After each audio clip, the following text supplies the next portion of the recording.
Component number one, and this isn't necessarily in a particular order, but what I'm talking about early in this tutorial are the first components that you need to work on. But for the purposes of this tutorial, I'm going to be doing it section by section. So component number one is stability. We want to have a stable spine, we want to have stable hips, and we want to have stable shoulders. If we can get stability through that whole system, then what's going to happen is we're going to set the platform and set the foundation for the other components to build on top. So how do we do that? Well, there are many different exercises that can do it. One of the exercises that I'd use is the bird dog. It's a common exercise that I've talked about in the past. I've used it in a lot of videos. It's one of my fundamental exercises, and what I'm going to do now is explain why. So the bird dog as an exercise is where we come down onto all fours and we come into this position. We can hold, so we can build the endurance with it, or we can go through a set of reps. Now, what's important whilst performing these reps, and what I'd recommend and how the program works, is we go down into a bird dog, and to start with we hold the position. So what we are looking for is the stability. Now, what does the stability mean? What does that look like? Basically, it's level hips and shoulders.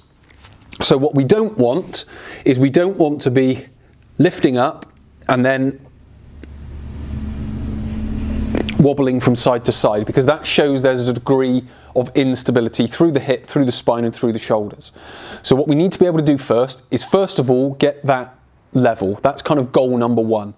So we come into this position, we lift up, and we're able to hold here. Now we can make it more unstable just very simply by coming in to a more narrow stance. So I started wide like this with a wider base. Then you can make it a little bit harder by coming into this position. But the goal for all of it is to maintain level hips and level shoulders.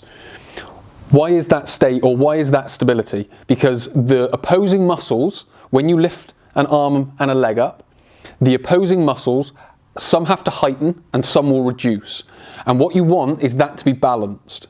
So when we're lifting up, when the hips and shoulders are level, that's showing that there is balance between them. When they are wobbling, the opposing muscles are trying to grab what the other one's not doing, and they're sort of they're imbalanced between each other, and they're trying to catch after the fact. So what we want to be able to get is that level hip and shoulder. What we can then do is progress that by then going through the reps, because what we're doing then is when we come up and holding, we're just asking the muscles to come up once and hold. When we start doing alternating reps, like so, what we're now asking the muscles to do is switch on, switch off, switch on, switch off, switch on, and change the sides at which is being heightened and which is being dampened. So we got to think about keeping that level hip throughout those two progressions of the exercise. The other important part to the bird dog is sweeping the floor. So what that means is when we lift the knee up, we don't lift it up. What we do is we push the heel into that position, and that maintains the position of the spine. Because once we've got that position of the spine and the hips and shoulders are level, what we've got there is a stable spine, a stable hip, and a stable shoulder.